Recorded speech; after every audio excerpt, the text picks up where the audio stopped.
मेरे परसों के आने के आपको क्या पता कि ये तो गुरुजनों की कृपा। अच्छा, आप सब जानते हो कि हाँ, तो ये बताओ कि मेरे जो घोड़ी है, ये घोड़ी ब्याने वाली है, इसके पेट में बछेरा है, घोड़ी है कि घोड़ा है, क्या है बताओ। और नहीं बताओ कि तो अभी तलवार से काट दूंगा। महात्मा ने कहा कि इसके बछेरा होगा। अच्छा, परीक्षा करने के लिए उसी समय वो राजपूत तो था ही, उसने तलवार उठाई, घोड़ी के 2 टुकड़े कर दिए। अब 2 टुकड़े कर दिए तो घोड़ी भी मर गई और उसके अंदर बछेरा निकला, वो भी मर गया। करामात दिखाने से देखो, करामात करने से कितना पाप लगा। घोड़ी मरी, घोड़े का बछड़ा जो बच्चा था अंदर पेट में वो भी मर गया। कहा तो महात्मा ने जो कहा वही निकला, लेकिन पाप तो हो गया। करामात दिखाने से कितना बड़ा पाप हुआ। तो ये पाप का कारण है, कलंक का कारण है। इसलिए चमत्कार और श्राप या वरदान दो तो बहुत सोच समझ के देना चाहिए। अगर सोच समझ के नहीं दिया तो पाप हो सकता है।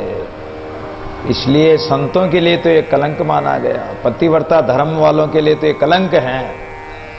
दादू जी महाराज ने कहीं कोई चमत्कार नहीं दिखाया, अपने आप परमात्मा दिखाने वाले, वो सब कुछ रक्षा करने वाले हैं।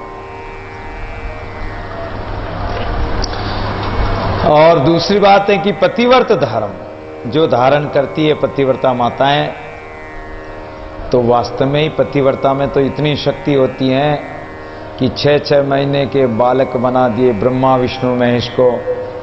धन्य है उन ऐसी माताओं को, पतिव्रता माताओं को, जिनके प्रभाव से सूर्य को उदय नहीं होने दिया। 7 दिन तक सूर्य उदय नहीं हुआ, अनुसुईया ने उदय नहीं होने दिया कि मेरा पति मर जाए।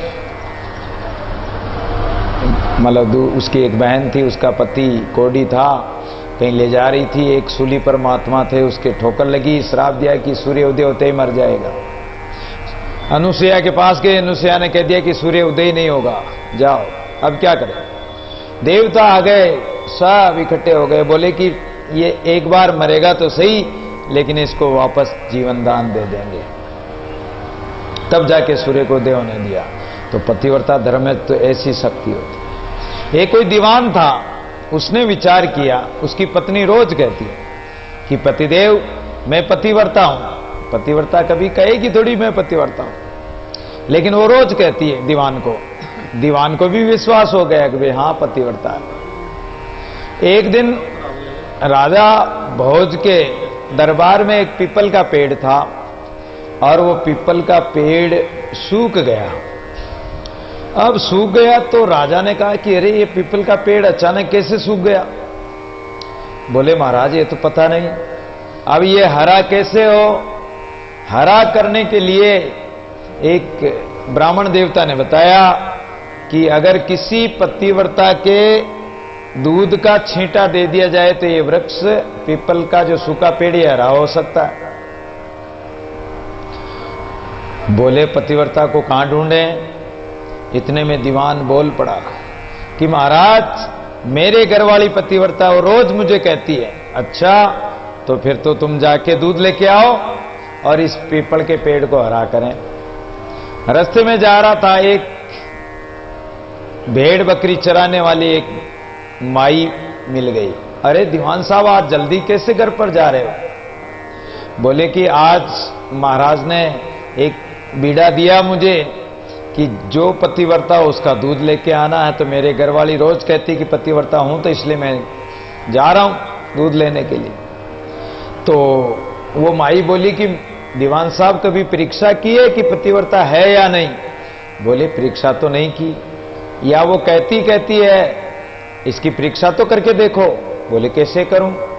कि उनको ये कहना, युक्ति बता दी जाके, और ये इस प्रकार बात करना।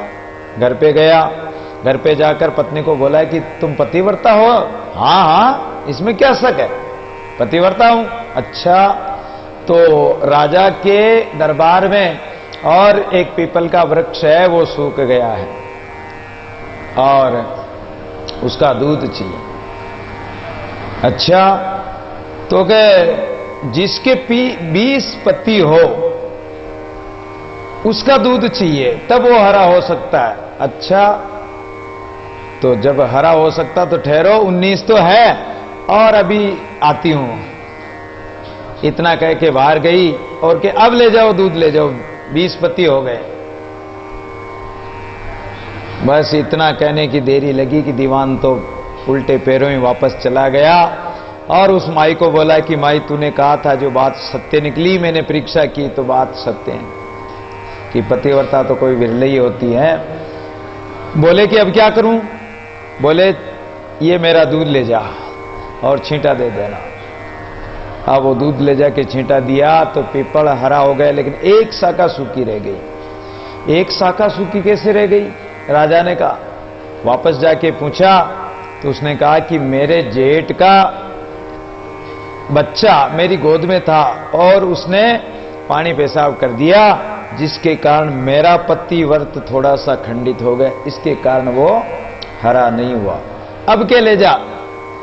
उसने सत्य बात बता दी। तब वो दूध ले जाके और छींटा दिया तो वो शाखा भी हरी हो गई। तो पतिव्रता धर्म का तो ऐसा प्रभाव होता है, सती हो उसके सत्य का प्रभाव, पतिव्रत धर्म का प्रभाव इतना पड़ता है। दादू पतिव्रता के एक व्यभिचारिणी के दो, पतिव्रता व्यभिचारिणी मेला क्यों करो? संसारी जो व्यभिचारिणी स्त्री है उसके तो अनेक पति है, लेकिन पतिव्रता के तो एक परमात्मा ही है, इसलिए दोनों का मेल मिलाप कैसे हो सकता है? दोनों के रास्ते ही अलग अलग हैं।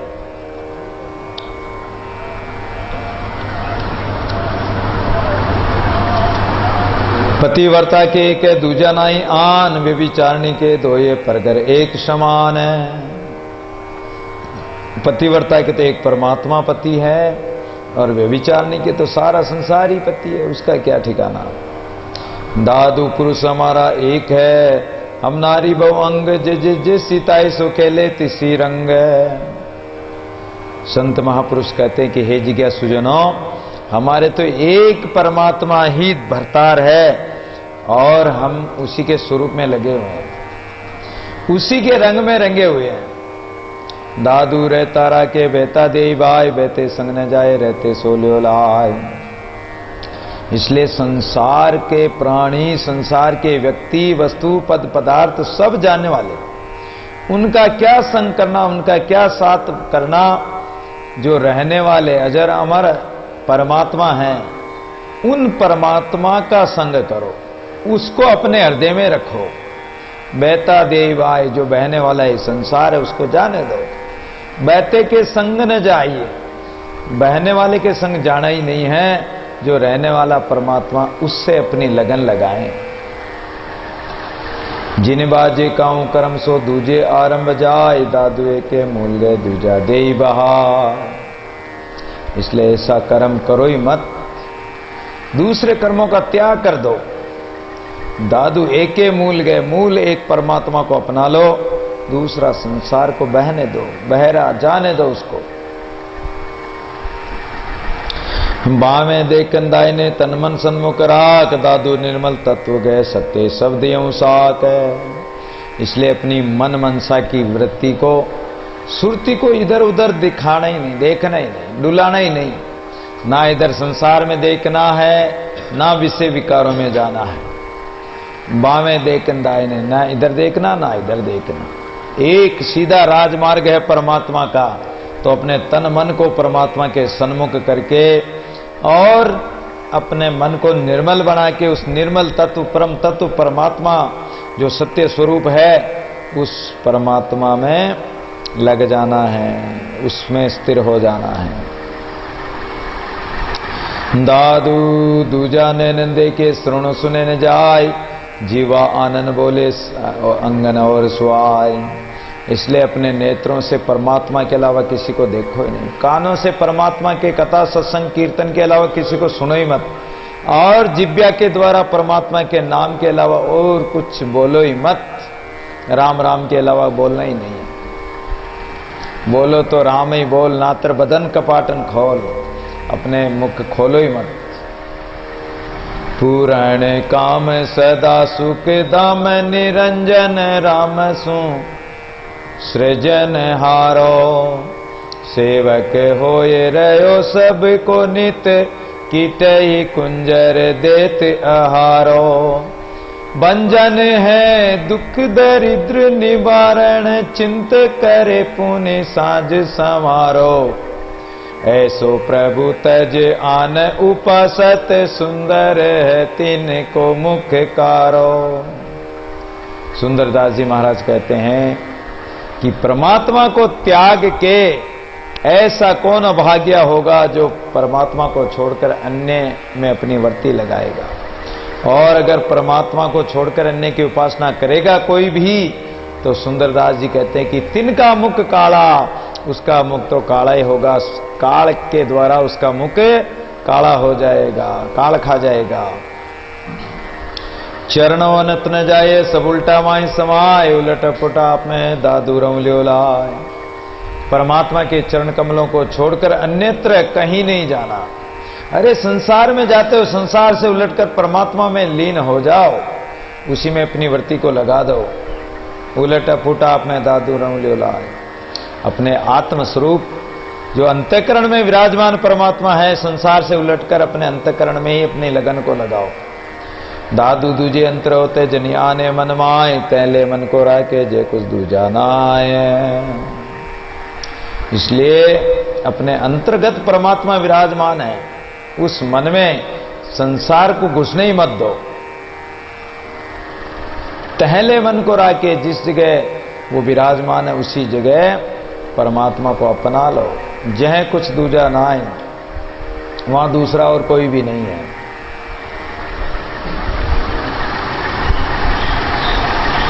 बरम तिमिर भाजे नहीं रे जियान उपाय दादू दीपक साजले सहजे ही मिट जा। इसलिए ये संसार भ्रम है। संसार हमें सत्य दिखाई दे रहा है लेकिन सत्य नहीं है, इसलिए भ्रम हो रहा है।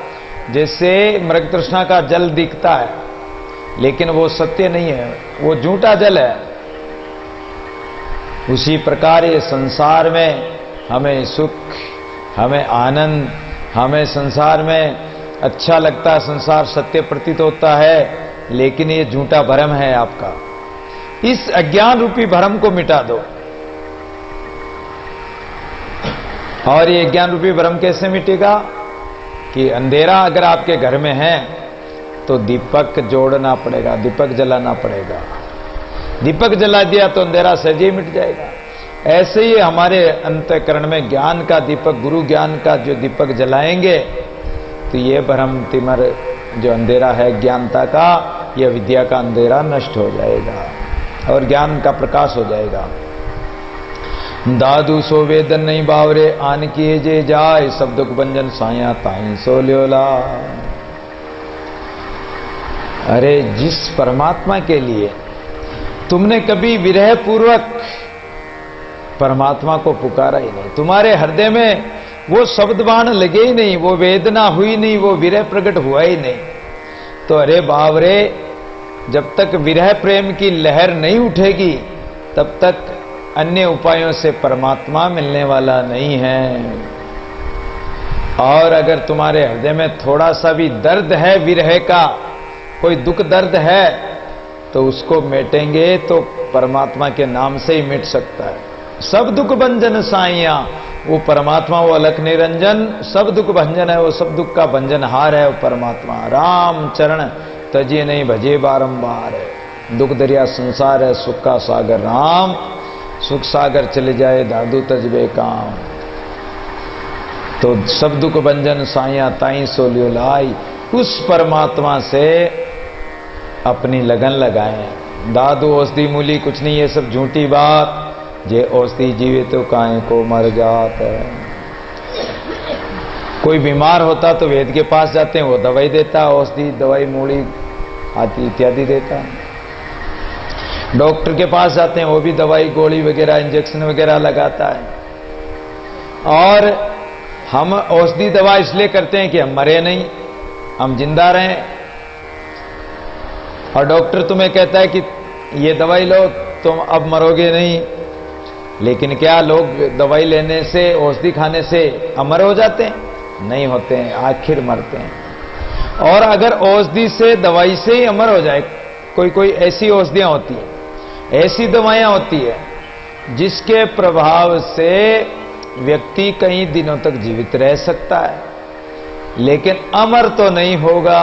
अगर अमर होता तो जो दवाई देने वाले वेद, दवाई देने वाले डॉक्टर, वो तो सदा अमर ही हो जाते, वो तो कभी मरते ही नहीं, उनके पास तो सारी दवाइयां।